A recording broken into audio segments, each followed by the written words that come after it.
Hey everyone, this is Rachel. Thanks for clicking on my video. And y'all, I know it's been a while. I have been around these parts watching, but I haven't been making videos.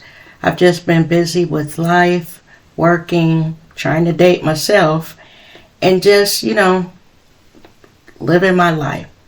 But I wanted to come in today to talk about what occurred over the weekend. Like I said, like everybody else, I was sitting here watching it, and I just wanted to give my 2 cents on what happened. Now, y'all, I want to say right off that what I watched was not funny. It was not entertaining. It was a bit sad and also scary. Now, when I was in the comment section of a lot of these videos that have been put out over the weekend, I was seeing people say, Tracy was fine. She was saying that she was okay. We all know Tracy, and she don't take nothing. And I do agree with that. She doesn't. But there is a difference between violence from a man and violence from a woman. Now, what I mean by that is, as we have some women that, can give it just as well as they take it. But when you have a man that is inebriated and he is brandishing a weapon, that for me made all the difference in the world. Now, I'm going to step back a little bit because, like I said, I haven't been around YouTube in a while and I didn't know the full story. I didn't know how Tracy ended up there. So I went back and I watched a few videos that led up to her going there. And the first thing that I will say is, if it had been me and I was Tracy, he would have to come to me. For my safety, my peace of mind, I would have wanted to be on my own stomping ground. But let's face it, that's not how it happened. Tracy flew to California. Okay, then another thing that for me and my safety that I would have preferred. Now, we all know that Tracy was in a Airbnb. For my safety, I would not have let him come there. The first meeting we had would have been in a neutral place where I felt safe. I probably would have got there, or before I even got there, scouted out locations where I could meet him, where there were a lot of people, and we would have just had a quick, sit down, talk, have coffee, or maybe have lunch, or whatever, so I can get the feel for him in, face to face, not online. He can't hide anything. That's how I would have done it. But it didn't happen like that. She allowed them to come to the Airbnb. Now, over the course of the 4 days that I watched, the first day started off okay, I guess, because to me, there were some warning signs on the first day. Now, y'all, I'm going to say all this with this disclaimer. I am a victim of domestic violence. When I was younger, about 25 or so, I lost my mind, left where my family lived, and I went to another city, and I was dealing with this guy, and I was the victim of it. Now, it only went on for about 8 months because I remembered everything that my mother taught me, and when I saw that where this was going and where it was going to be, I picked up the phone, called my mother and my brothers, and I ended all of that. Because I was thinking, this is not who my mother raised me to be. I guess eventually I realized my worth and I wasn't going to take it. So all of this that I'm saying is coming from a person who has experienced an aggressive, violent man. Now, the first day, like I said, started off okay, I guess. But as the days progressed, Every time that, you know, they came live, I saw some red flags. First of all, I didn't like the way that he was manhandling her. You know, just as other women have said, he didn't really know her to be that familiar with her. And even if he was playing, the play was a bit too aggressive. Now, I'm also going to say that I realize that we live in different times now. And I'm an old-fashioned girl. I believe that that women, we have a role. We're supposed to be feminine and soft, and you know, men have a role. They are our protectors and they're gentlemen and all that. I know that I'm old-fashioned, so I want to put that right out there. I'm so old-fashioned. I really don't even appreciate a man cussing all crazy in front of me, being aggressive, or acting thuggish. Now, that also might be because of my age. Y'all, in March, I will be 58. So I don't get down with all that aggressive, macho, thuggish behavior. I like a guy that acts like a gentleman. You know, Tracy is in her early 50s. I believe this guy is in his mid to late 40s. So by that age, a man knows how to carry himself. And so does a woman. So when I'm giving my opinion, know that I'm coming from that point of view. So when he's pawing her, you know, and, you know, grabbing her and laying these kisses and bending her all back, I'm thinking, wait a minute, this, you know, is really the first kind of, you know, face to face they're having. He's being a little aggressive, you know, and I didn't like it. Now, I noticed Tracy was giggling and you know, saying he's just playing. But there was a story that she talked about when they were walking down the street and they had just gotten out the car and he walked up ahead of her. And Tracy giggled and said, you know, I'm going to have to teach him, because she said that she had said, hey, wait a minute, where are you going? Aren't you going to walk with me, hold my hand, or at least walk by my side? And then she told us what he said. See, for me, being in a different town, a different state, I would have been keeping a mental scorecard of all the things that he was doing that was rubbing me the wrong way. Now, that's if I would have continued on with this meetup, okay? So the man walks all ahead of her, you know, don't wait for it, just being gentlemanly. And then we watch these videos play out. And this is where, for me, as a domestic violence survivor, you know, I started seeing behavior that was a little bit beyond him being aggressive.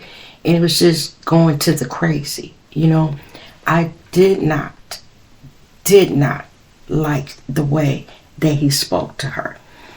I know that a lot of people out here don't like Tracy, but you know what? That's neither here nor there. We are women, and we should at least support another woman being spoken to with respect. I mean, because first of all, if this group of women allow men to act like that, it makes it worse for the ones who don't like it. So on that, can we all just agree that the way that he was talking to her was crazy? And I did not like it for that girl. I noticed that even during the times that he was speaking to her all crazy, that like she laughed it off and said he just playing. Let me just tell y'all something about this. I do not think that Tracy in her heart felt that the way that he was speaking to her was okay. I don't believe that that girl, you know, said, oh, I love this. This is great the way he's talking to me. I think she was embarrassed, and I think she was making the best of what I believe she was starting to figure out was a bad situation.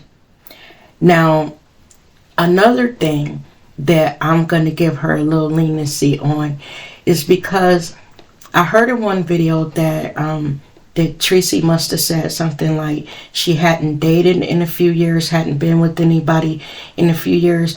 And let's face it, y'all, that could be lonely. That could make you do things that you wouldn't normally do because you are lonely. That is not an excuse. That's just an explanation.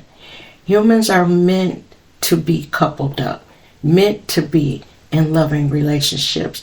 And what I believe is that she knew it in her heart, but her desire to have a relationship is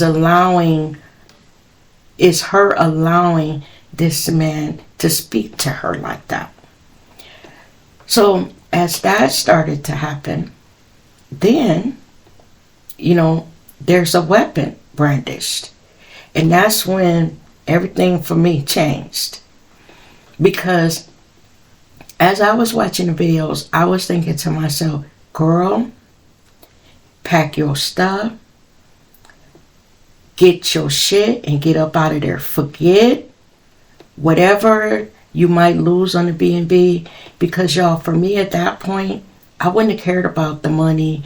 If she paid for 7 nights or 6 nights and she'd only been there 4 or 3, I wouldn't have cared about the money that I was losing. My safety would have meant more.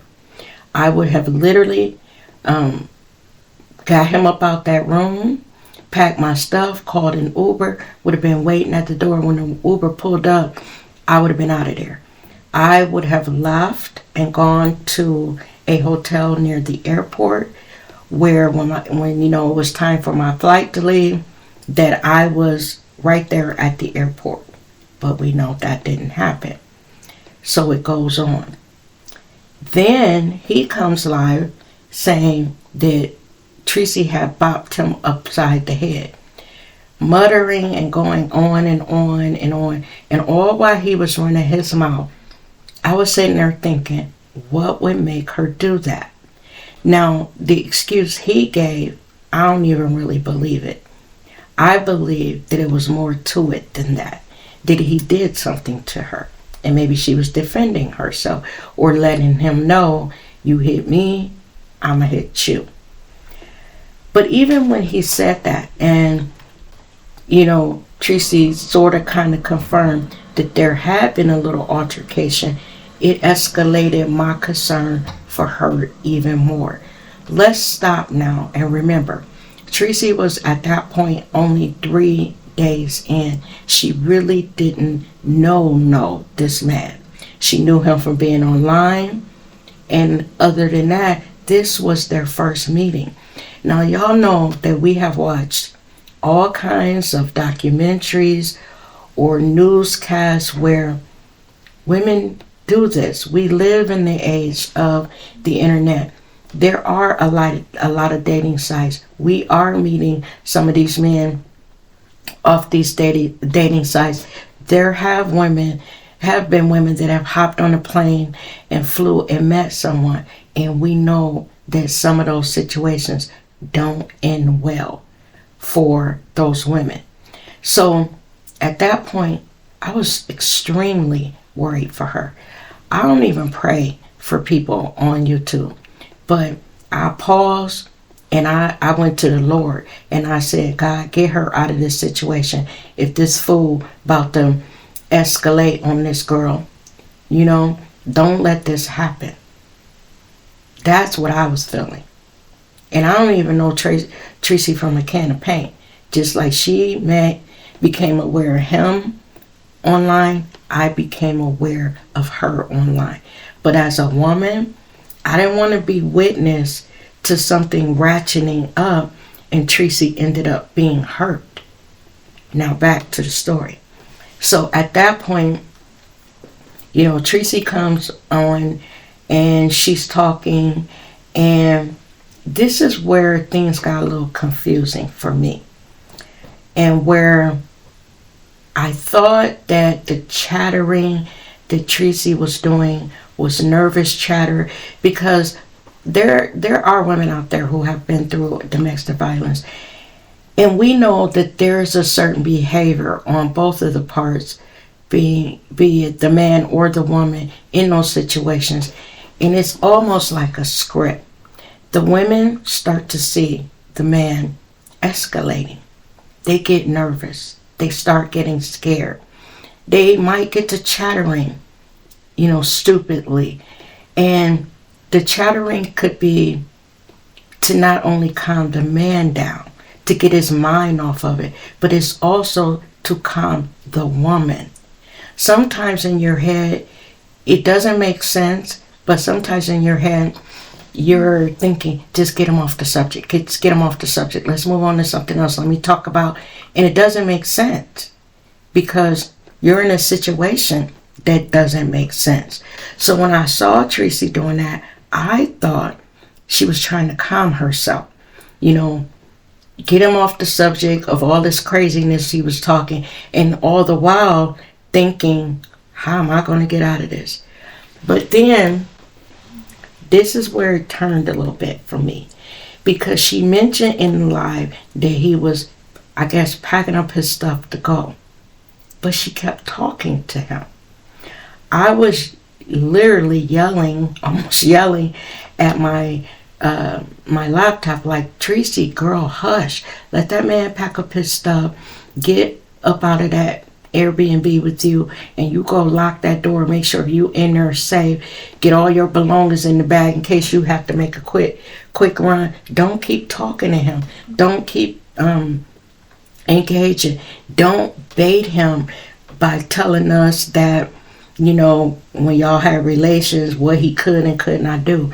Because we know that for a man, that is the worst thing you can do. And he knew she was on live. I was worried that he might hurt her. I was really, really worried that his pride would get involved, and, he was drinking and he would do something stupid and that girl would end up hurt. That's what I was worried about.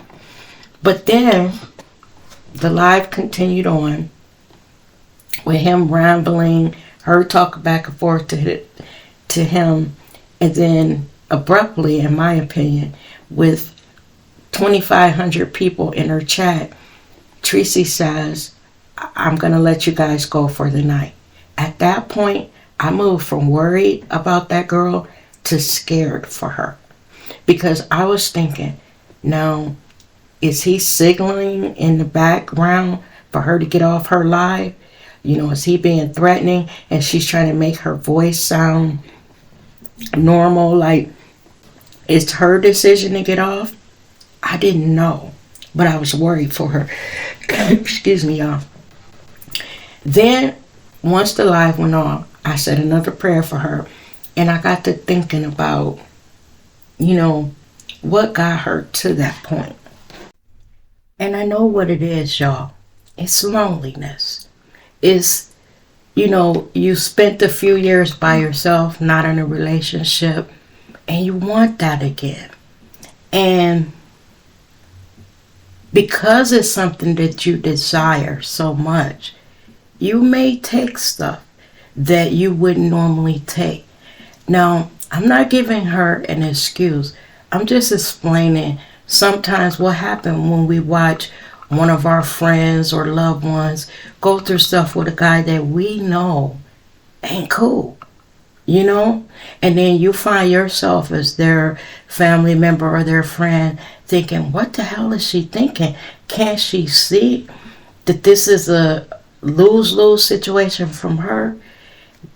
If you know your friend and you know that she should be able to see it and she's not seeing it, that tells you that she's in the grip of that relationship and she's trying to protect it at all costs. Whether we like it or not, or whether we see that it's wrong or not, until they see, it's not going to end. And no matter what we say, which in some cases it actually makes them move towards him even more when they feel like, well, none of my friends or my family members are, with me on this relationship. They don't understand, blah, blah, blah. It makes them cling to him even more. Like I said, this is not an excuse. This is a reality. So I get that. But then I also, being a victim of domestic violence, know myself, it is a lose-lose situation. Now, I believe this guy Rob has the potential, clear cut, all that aggression, all that total disrespect for her, not only as a woman but as a lady. He didn't even respect the fact that this girl had flew clear across America to come see him. He didn't even appreciate it. It was like he was hell bent on embarrassing her, being disrespectful to her. And yes, he was drunk off his butt, but you know what they said about a drunk mind? He was speaking his heart. That is who he is. And from what I saw of the videos that occurred before Tracy went, the writing was on the wall. And I don't want to be one of those type of women that condemn another sister for her journey. Because, y'all, let me just say this. Like I said, I'll be 58 in a couple months. I'm not about to sit up here and act like I never played a fool. I'm not going to sit up here and act like I haven't allowed some dumb stuff in my life. But I learned from it. I think back on some of the situations that I put myself in when I was younger, some of the stuff that I allowed, and I can only say, there, but for the grace of God, go I. I was fortunate that I didn't run into someone who was, even more violent and could have took me out of here. Because I have done some risky, stupid stuff when I was in college and even when I was a young adult. I woke up this morning, logged into work. I work from home. And, did what I needed to do. And then I came online to see what was the aftermath of yesterday. And this is another thing that concerns me. After all that we watched yesterday, I was 100% on Tracy's side, praying for her get home and get back to safety. But then I started seeing these videos where, if I'm not mistaken, he's back in the Airbnb with her. I don't understand that. But again, I'm not here to condemn anybody. Because if we're all being honest with ourselves, we at one time or another, and it doesn't even matter if it's a romantic relationship, we all done dumb shit in our life. We all have, one way or the other. I just was disappointed because I have an uncle that one time told me, that when you know your worth, your true worth, when you know what your worth is, you don't allow stuff to happen to you. And in all that was going on last night, Tracy should realize that she got some people that really care about her that have never met her. Because when people thought that girl was in danger, they were talking about leaving their homes, the ones that are local there in California, and going to swoop her up. People were putting money, Cash App or whatever they do on YouTube, that money that they can put while you're in your chat. Y'all, it's been so long I can't even remember the name of it. But y'all know what I mean. They were sending her money saying, if you need to get to an Uber, if you need a ticket home, if you can't change your ticket, we'll all rally together and get you some money. That had to make her feel good. And it would have made me pause and say, if all of these people are telling me, because they're on the outside looking in, be careful, get up out of there. Maybe in the moment, it's hard for her because she's still there. It's hard for her to grasp it. Like I said, I don't want to sit up here and be judgmental. We don't know what's going through her head. We don't know. We know that this girl wanted this relationship, and she did what she felt she needed to do to get it and also to maintain it. I just hope that when Tracy gets home and she's had time to unpack, get her bearings back, and sit by herself and think about that week that she spent in California, that she makes a better choice about him. Because I'm going to tell y'all, I've been out here dating myself, and in the last couple of years, I've ran into all kinds of guys. I had to do this thing where I told myself, they have a month to show me who they are. If at the end of that month that I can clearly see, now that's if it takes that long, because some of them done struck out after the first conversation on the phone. But if I go that month and it's something in their personality or their life or something they told me and I'm starting to see this ain't true, he is misrepresented who he was, it's a wrap for me. Because what I realize is I'd rather be alone, lonely, craving a relationship to be rather than allow some fool into my life, bring in stress, drama, his problems, unhappiness. I don't want that. At least when I'm by myself, it's peace. You know, that I have peace. I'm not arguing with someone. I'm not dealing with no man that's drunk, having to blow into a breathalyzer to get his freaking car to start. I don't want all that type of drama in my life. So I nip that shit in the bud. I'll be 58 in a month and a half. I don't got time to be trying to re-raise some middle-aged man. And then I'm going to say this and then I'm going to get out of here. And this is to Tracy. Like I said, I don't know this girl from a can of paint, but I want her to know that there are men out there that are good. They are looking for exactly what we are. They too have probably made mistakes when they were younger. They have, suffered the consequences of it, and they are doing better. And they will meet you and let you know that. A lot of these guys that I meet now, they'll tell me in a minute, yeah, when I was younger, I made all kinds of mistakes. I lived my 20s, my 30s and 40s, suffering the repercussions of that. I'm at an age where I don't want no drama in my life. I'm looking for a woman who wants to settle down. Hell, half these guys that I'm meeting, more than half.